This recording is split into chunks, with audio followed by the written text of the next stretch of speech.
लग चुकी थी। वो अपने भाले से वेंटिलेशन पर अंधाधुंध हमले करने लगा। खुशकिस्मती से उसे बावर की जगह कूपर की लाश मिल गई और वो उसे लेकर भाग गया। बावर ने उसी वक्त पेटन को भी उन खूंखार प्राणियों के बारे में बताया, जिसे सुनकर पेटन भी हैरान रह गया। इन्हीं बातों के बीच पेटन को याद आया कि वे 60,000 पैसेंजर्स को लेकर टेनिस ग्रह पर बस्ती बसाने के मिशन पर निकले थे। पेटन की बात सुनते ही बावर को भी पुरानी कुछ बातें याद आने लगी। उसे वो लड़की भी याद आई जिसकी फोटो उसे उसके लॉकर में मिली थी। वो लड़की बावर की पत्नी थी। साथ ही उसे ये भी याद आया कि इस मिशन में उन सबके परिवार भी उनके साथ आने वाले थे। उसने पेटन से कहा कि इससे पहले कि वे खूंखार प्राणी उनके परिवार तक पहुंचे, उन्हें जल्द से जल्द अपने परिवार को ढूंढकर उनकी सुरक्षा करनी होगी।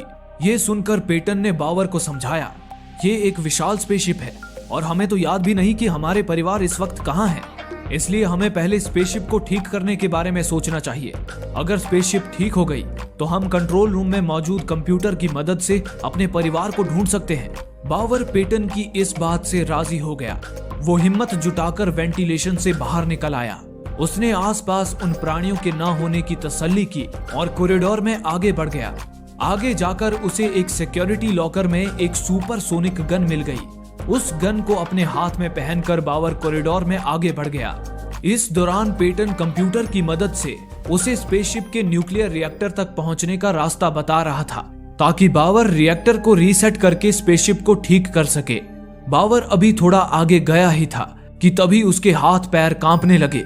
ये देख अचानक उसके दिमाग में पेंडोरम शब्द आया। हालांकि उसे याद नहीं आ रहा था कि पेंडोरम का मतलब क्या है। उसने जब पेटन से पेंडोरम के बारे में पूछा तो पेंडोरम शब्द सुनकर पेटन के चेहरे से हवाइयां ही उड़ गई। पेटन ने बावर को एक कहानी सुनाई।